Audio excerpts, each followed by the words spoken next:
Hello friends, welcome to our story podcast. Let's begin the story. Father's Help by R.K. Narayan. Lying in bed, Swami realized with a shudder that it was Monday morning. It looked as though only a moment ago it had been the last period on Friday. Already Monday was here. He hoped that an earthquake would reduce the school building to dust, but that good building, Albert Mission School, had withstood similar prayers for over 100 years now. At 9 o'clock, Swaminathan wailed, "I have a headache." His mother said, "Why don't you go to school in a jutka, so that I may be completely dead at the other end? Have you any idea what it means to be jolted in a jutka? Have you many important lessons today?" Important. Bah, that geography teacher has been teaching the same lesson for over a year now. And we have arithmetic, which means for a whole period we are going to be beaten by the teacher. Important lessons. And mother generously suggested that Swami might stay at home. At 9:30, when he ought to have been shouting in the school prayer hall, Swami was lying on the bench in mother's room. Father asked him, "Have you no school today?" "Headache." Swami replied, "Nonsense. Dress up and go." Headache. Loaf about less on Sundays and you will be without a headache on Monday. Swami knew how stubborn his father could be and changed his tactics. "I can't go so late to the class."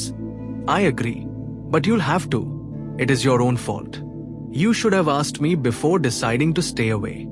What will the teacher think if I go so late? Tell him you had a headache and so are late.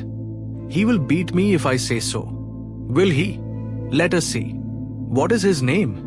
"Samuel." "Does he beat the boys?" "He is very violent, especially with boys who come late.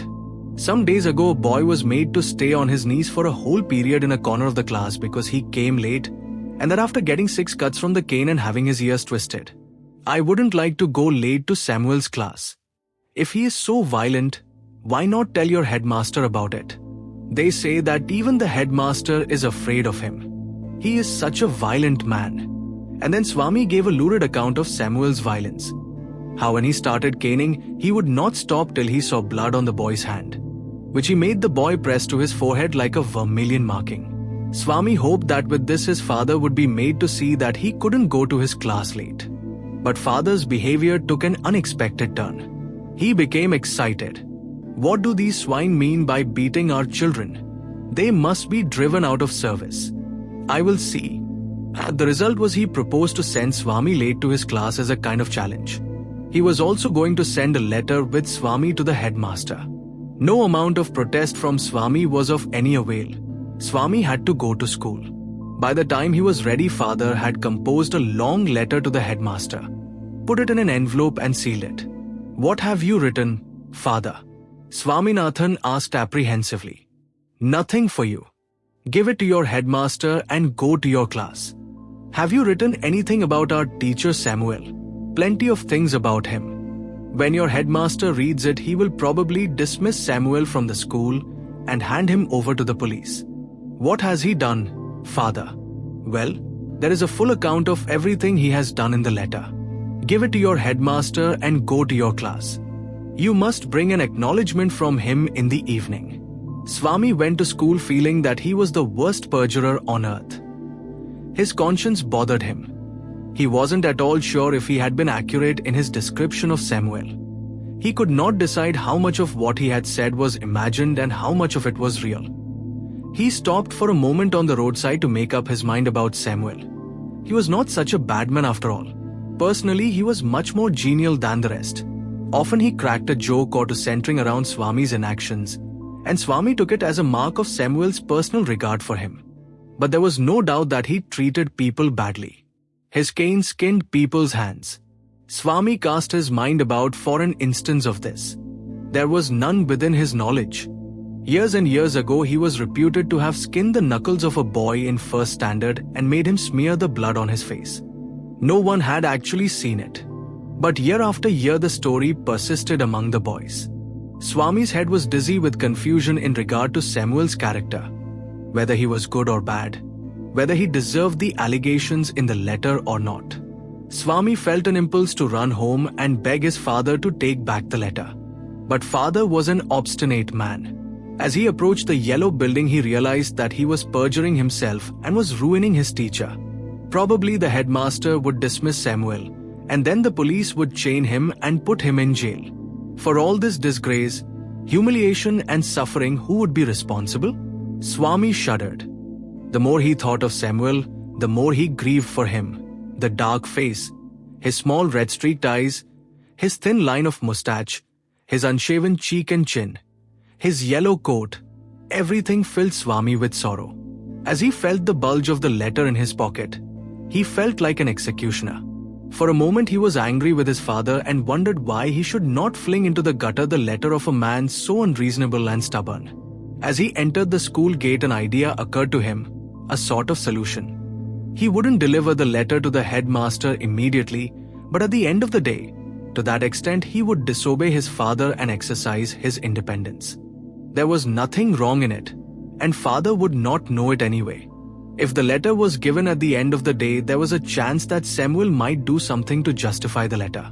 Swami stood at the entrance to his class. Samuel was teaching arithmetic. He looked at Swami for a moment. Swami stood hoping that Samuel would fall on him and tear his skin off. But Samuel merely asked, "Are you just coming to the class?" "Yes, sir." "You are half an hour late." "I know it." Swami hoped that he would be attacked now. He almost prayed, "God of Tirupati, please make Samuel beat me. Why are you late?" Swami wanted to reply, "Just to see what you can do." But he merely said, "I have a headache, sir." "Then why did you come to the school at all?" A most unexpected question from Samuel. "My father said that I shouldn't miss the class, sir," said Swami.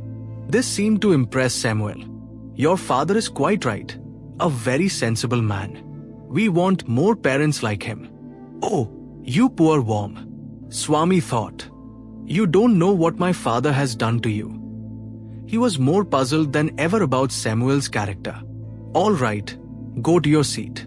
Have you still a headache?" "Slightly, sir." Swami went to his seat with a bleeding heart. He had never met a man so good as Samuel. The teacher was inspecting the home lessons, which usually produced, at least, according to Swami's impression, scenes of great violence. Notebooks would be flung at faces.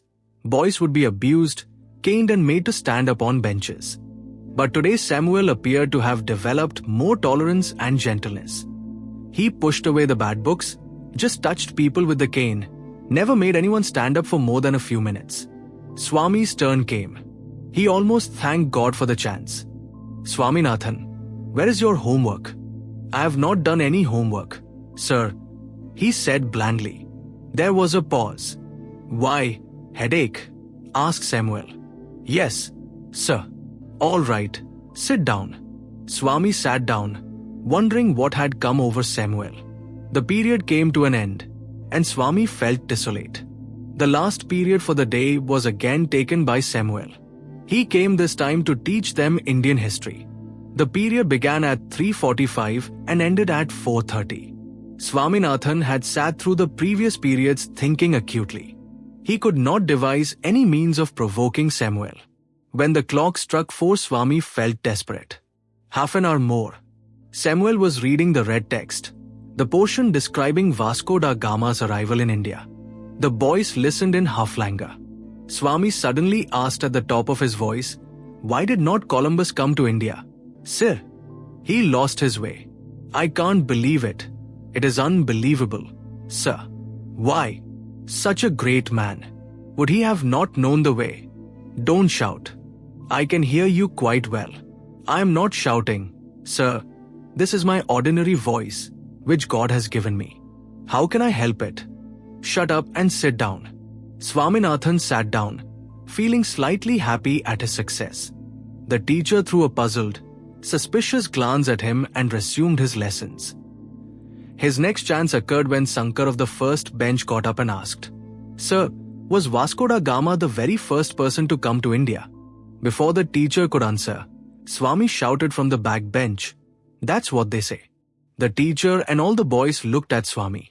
The teacher was puzzled by Swami's obtrusive behavior today. "Swaminathan, you are shouting again." "I am not shouting, sir." How can I help my voice? Given by God. The school clock struck a quarter hour. A quarter more. Swami felt he must do something drastic in 15 minutes. Samuel had no doubt scowled at him and snubbed him. But it was hardly adequate.